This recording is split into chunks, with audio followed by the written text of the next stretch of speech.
స్తోత్రాలయ్యా నా దైవము నీవయ్యా. శుభోదయం.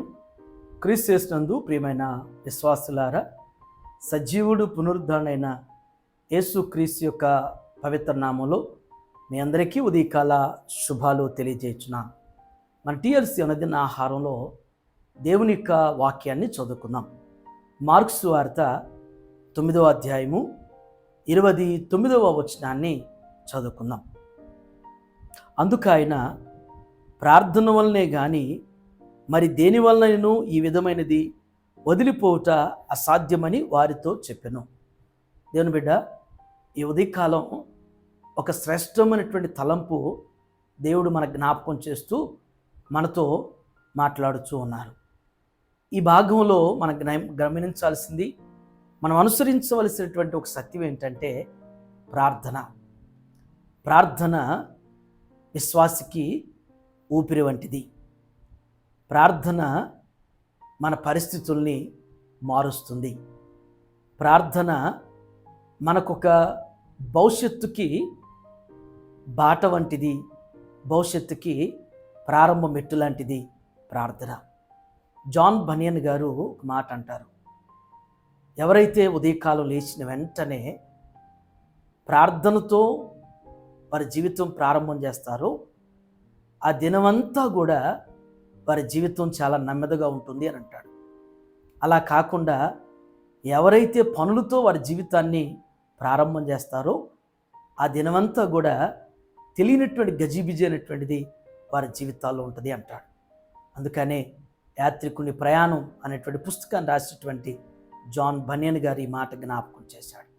మన జీవితంలో దేవుని బిడ్డలారా, ప్రార్థన అనేటువంటిదే మనకొక ఆయుధం. ప్రార్థన అనేటువంటిదే మనకొక అస్త్రం. మనం చాలాసార్లు అనుకుంటాం, ప్రార్థన చేయాలనుకుంటాం కానీ ప్రార్థన చేయలేకపోతుంటాం.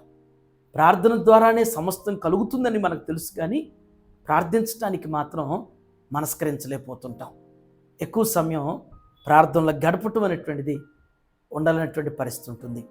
యేసు స్వామి మరి మూగదయ్యం పట్టినటువంటి ఆ వ్యక్తిని మరి శిష్యులు వెళ్ళారు, స్వస్థపరచలేకపోయినప్పుడు ఆ సందర్భంలో ఈ మాట ప్రభు జ్ఞాపకం చేశారు. ప్రార్థన వల్లనే కానీ మరి దేని వలన నేను ఈ విధమైనది వదిలిపోవుట అసాధ్యము. జీవితంలో దేవుని బిడ్డలారా, ఎలాంటి బలహీనతలైనా వదిలిపోవాలి అంటే, ఎలాంటి సమస్యలైనా మనం విడిపించబడాలంటే, ఎలాంటి బంధకాల నుంచి అయినా కానీ బయటికి రావాలి అంటే ప్రార్థనే ఆయుధము. నీవెంత ప్రార్థించేవారవైతే జీవితంలో అన్ని అద్భుతాలు చూస్తాం. ఎంతగా ప్రార్థన చేస్తే కుటుంబంలో అంత దేవుని యొక్క సన్నిధి ఉంటుంది. దేవుని యొక్క తేజస్సు అనేటువంటి వెలుగు మన జీవితాల్లో, మన కుటుంబాల్లో ఉండగలుగుతుంది. చాలామంది అనుకుంటారు, జీవితంలో నా సమస్యలకు తీరవేమో, నా కష్టాలకు పోవేమో, నా జీవితం ఇంతేనేమో, నా బ్రతికింతేనేమో, నా కుటుంబం ఇంతేనేమో అని చెప్పేసి అనుకుంటూ ఉంటారు. లేదు, ఈ ఉదయం నువ్వు ప్రార్థించే వ్యక్తి అయి ఉంటే, నువ్వు ప్రార్థించగలిగితే అసాధ్యమైనవి కూడా నీ పట్ల సాధ్యపడతాయి, నీ కుటుంబం పట్ల సాధ్యపరచబడతాయి. ప్రతి పరిస్థితులకు కూడా పరిష్కారం అనేటువంటిది ప్రార్థన ద్వారానే కలుగుతుందని చెప్పేసి యేసుస్వామి జ్ఞాపకం చేశాడు. అటు రీతిగా ఈ ఉదయం టీఎల్సీ అనుదిన ఆహారం చూస్తున్న దేవుని బిడ్డ, ఈ ఉదయం నీ ఉన్నటువంటి స్థలంలోనే నీకు ఎలాంటి పరిస్థితులు ఉన్నా కానీ మోకరించి ప్రార్థన చేయటం ప్రారంభం చేయి. ప్రార్థన ద్వారా దేవుడు సమస్తాన్ని కూడా నీ జీవితంలో, నీ కుటుంబంలో దేవుడు చేయగలరు, చేస్తాడు. అటు రీతిగా దేవుడు గొప్ప కార్యాలు నీ ప్రార్థన ద్వారా దేవుడు చేసి మహిమ పొందనగాక. ఆమె ప్రార్థన చేసుకుందాం.